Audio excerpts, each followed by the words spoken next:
taga-Osamis dahil lang sa aking trabaho na isang domestic helper. Gusto niya ako i-down na siya ay residente ng Macau. I don't care.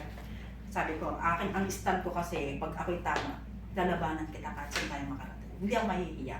Kasi alam kong tama ako. Alam kong wala akong ginagawang masama sa akin.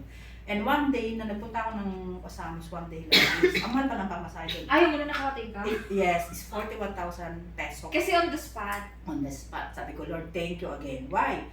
Wala akong pera, paano makakarating doon? Suddenly, request ako ng judge na makita personal.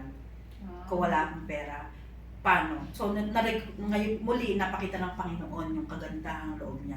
Sinong ginamit? Si Amo.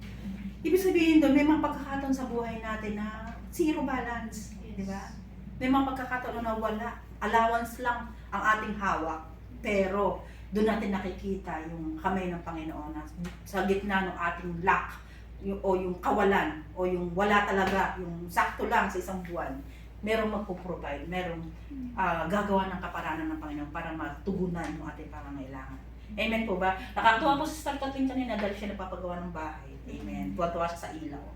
Di ba? Kaya ganito yung, Ma'am, ang mahal pala. Nakipag-away na siya, ang hinhin pala niya. Mga ganun. Di ba? Nakakatuwa na sa ating mga OFW, napaka-simpleng bagay sa ating bahay. Tuwan-tuwa na tayo. Ang kapatid ko nga nag-wait siya. 2 Durabox lang, tuwan-tuwa na yan. Tuwan-tuwa siya. Sinasalansan niya yung Durabox, puro mga plastic na Durabox niya. Ito, mga washing machine niya. Tuwan-tuwa siya. Tuwan-tuwa siya. Tuwan-tuwa siya na yung pundar niya, yung pinaghirapan niya dito sa ibang bansa na ilalagay niya sa bahay niya.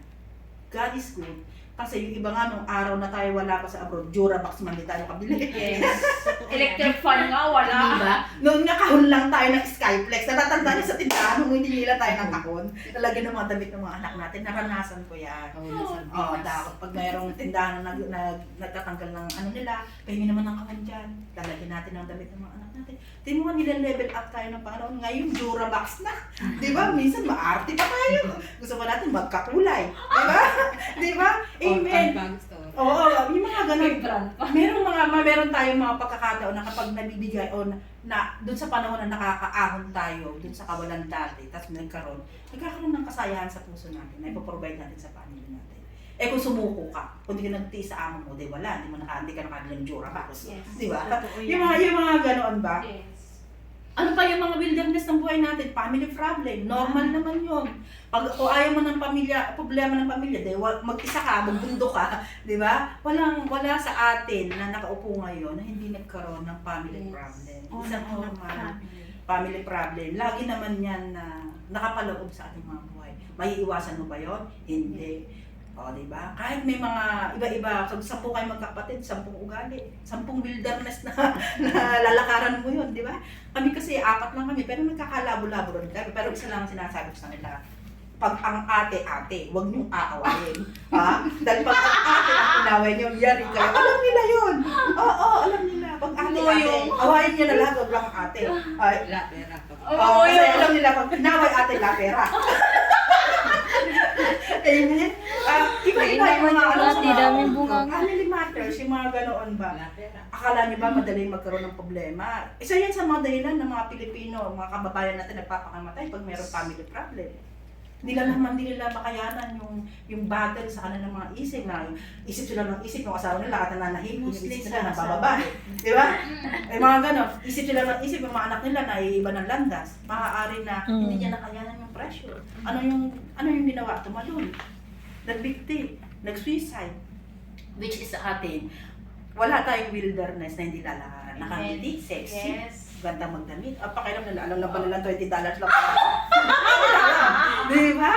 Hindi naman natin kailangan nila malaman eh. Bakit? Ang mahalaga tayo masaya. Why? Lalakaran natin tong mga wilderness sa buhay natin, mga kawalan, sa pamamagitan ng grace ni Lord. Ang mga grace people po, sila po ay hindi mahalata na sila madaming problema. Amen? Why? Kasi binigay na po natin yan sa Panginoon. Dahil po tayo po ay nagtagumpay na. Amen. Amen? Kaya na lang tayo naging negatibo kasi ayaw natin laging ideklara na tayo po ay victorious lagi. Amen? Lagi niyo pong ideklara na kayo po ay pinaburan ng Panginoon. Amen? Sa halip na magkukuda tayo ng negative, positive na. Amen? Ano pa yung mga wilderness natin sa ating mga buhay? Ministry, wala na tayong puda dito kasi tayo chill-chill lang, di ba? Di ba? Chill-chill. Hindi natin kailangan magkaroon ng dalawang posa sa paa na, magdasal ka. O, yung isa, mag-Bible study ka, walang gano'n. Lagpas na tayo sa mga law. May understand. Wala na tayong gano'n. Wala nang fasting, hindi natin gugutumin yung sarili natin para malalaki. Kasi pwede naman tayo mag-pray, kahit hindi tayo mag-fasting. Diba? Pero hindi ko sinasabing bawal mag-fasting. What I mean is, hindi na tayo kailangang itali ng batas na yung law nung noon. Kasi hindi natin yung kayang matupad. Amen po ba? Ang buhay po natin ay pinadali na nga eh. Kumbaga tayo po na nasa grasya ng Panginoon ay i-enjoy na lang natin yung ating journey sa paglingkod sa Panginoon. Ayaw mo mag-charge ngayon, okay lang. Bakit? Sa amin ka ba nag-commit? No. Kay Lord ka nag-commit. Ang mahalaga po sa atin, magtipon-tipon tayong 2 oras sa isang linggo. Pagkayaran, sige, chow lang na kayo. Diba, ganun ba? Hindi tayo kailangan magsama-sama 24 hours. Yung gusto mo mag-chill-chill sa labas, di sama kami. Mga ganun ba, di ba? Walang pressure. Hindi tayo pwedeng pahirapan ng religion. Amen po ba? Hindi kailangan tayo nag-enjoy lang tayo sa paglilingkod sa Panginoon. Walang kailangan ka din ng hatak-hatak. Amen po ba? Mas madalas kasi kaya nahihirapan tayong tingnan yung mga bagay dahil ang gusto nga natin, kagaya ng sinabi ko kanina, ay piliin natin yung mga bagay na gusto lang natin mangyari sa buhay natin. Yung kailangan minsan nga, kung pwede nga lang, i-scan mo yung magiging asawa mo no? Lalabas dun yung ayaw mo, yung gusto mo, yung mga ganun, para alam mo na bago mo pa kasalan, yung mga ganun, para hindi ka na magkamali. Pero baliktad mas madalas nga yung naging asawa mo, opposite yun sa gusto mo. Parang, hindi naman to yung ginusto kong lalaki Pero mas madalas nga, hindi naman magkatugma yung pag hinatay mo, yung pag gusto mo yung mansanas, hatiin mo dapat gusto mo iba yung kahati. Kung sino nga yung ka-opposite mo minsan, yun yung binibigay sa'yo ni Lord. Hindi ako makaka-relate doon kasi yung kapatid ko, sila forever ng asawa niya. Alam mo naman tayo lahat po. May mga O siya forever. O di siya na, di ba? Ganun lang. O di magkakapi tayo sa kanya. Ganun lang yun, di ba? Tayo na yung kabiyak natin nabulok. No. Pagkantay tayo sa wilderness, magtiis tayo, di ba? Ganun lang yun. Amen po, huwag natin ipilit yung mga bagay na hindi pwede. Kaya tayo nahihirapan. Kaya tayo nahihirapan dahil may mga bagay na tayong pinipilit kahit hindi naman naayon sa gusto ng Panginoon. Kaya tayo nahihirapan, kaya tayo naghihirap, pinipilit natin yung gusto natin. Amen. Lagi ko yung sinasabi. Bakit tayo nagdudusa? Ikaw lang nagbibigay sa sarili mo kasi ikaw naman nagpili dun Amen po ba? Amen. Ano pa ba? Number 3 ay dun sa wilderness na ating kinakatayuan, kailangan nandun yung pagtitiis, yung makakatiis tayo. Kasi sa lahat naman ng bagay, kailangan talaga nakakapagtiis tayo sa amo. Hindi po ako tatagal ng 25 years dito sa amo ko, kundi ako nagtiis. Mas marami ako napapakinggan ng mga helper na katulad natin na isang contract pa lang ayaw na sa amo niya. Why? Kasi hindi na sila makatiis Kasi daw, ganito, ganyan. Tinitingnan ko siya. Amo siya Kung amin gusto nila, susunod tayo. Kasi tayo yung employee. Hindi naman pwede kasi yung gusto nila na sila employee, susunod sa kanila. May mga ganun kasi pag tumatagal na dito, nakaka 4 years na nagkakaroon sungay. Di ba? Ay, wala yun. Hindi kasi parang, di ba tayo bilang dito.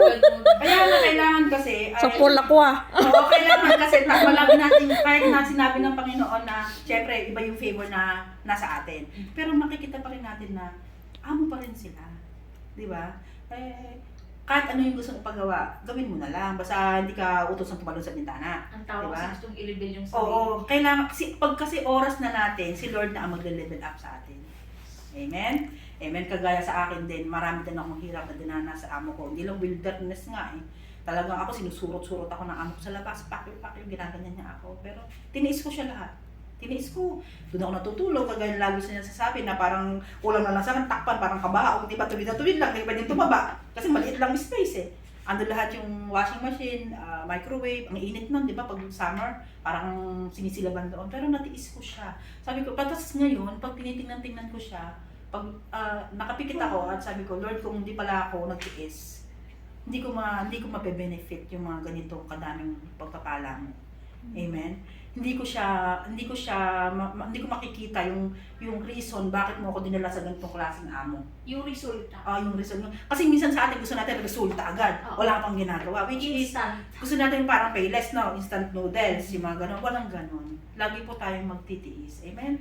Sa mga anak natin, sa asawa nyo, niya. Wala tayo nun. Huwag kayo ambitious ha. Sa asawa niya. Asawa niya.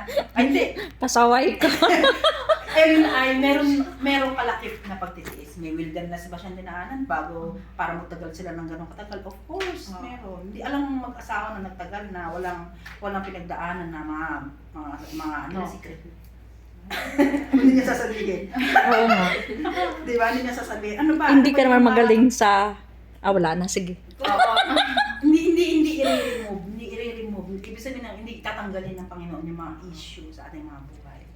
Hindi, kagaya ng sinabi ko, hindi dahil gusto niya tayong pahirapan o whatever, no. Gusto niya ma-process kung paano ba tayo lalago din, ma-develop. Kasi hindi mo malalaman na ikaw pala yung may mahabang pasensya kung hindi ka dadanas ng mga long suffering. Hindi mo malalaman na ikaw pala yung mapagmahal kung hindi ka ilalagay sa mga taong hindi ka dapat mahalin.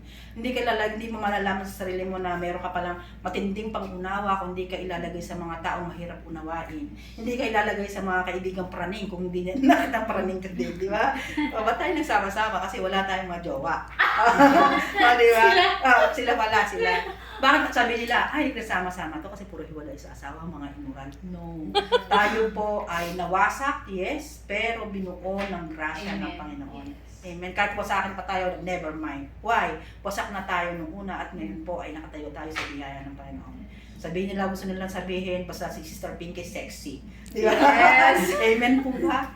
Amen. Hindi natin kailangan na iisipin yung sasabihin ng mga tao sa ating paligid. Ang lagi lang nating isipin na mahal tayo ng Panginoon. Amen. Pag po lagi yon ang naalala natin, anumang pambabato sa atin ng tao, basta ang sabihin mo sa sarili mo, alam ni Lord eh. Yun po yung natutunan ko. Lagi kasi sa akin po na is very big ko, very bold magsalita na sasabihin ko yung gusto ko sabihin, which is alam ko naman yung iba. Kung kailangan sabihin ko, pero pag hindi ko naman din sasabihin. Pero sa mga pagkakataon na nagkakamali ako, syempre, hindi naman ala naman taong perfecto. Ang lagi kong sinasabi, ang lagi kong inuunawa sa sarili ko, mahal ako ni Lord. Kasi pag nag-manifest sa buhay mo na hindi, tama yung ginawa ko, magiging ma-pride ka. Minsan, kailangan din natin i-accept na tayo po ay nagkakamali. Amen? Kaya nga, hindi natin pwede sabihin, nasa grace ako ni Lord, hindi ako nagkakamali. No, hindi. Walang ganon. Tayo po ay pinalaya, tinanggap ng biyaya ng Panginoon. Amen po ba? Wala po tayong pwedeng ipagyabang sa Lord. Amen po ba? And then, bawat wilderness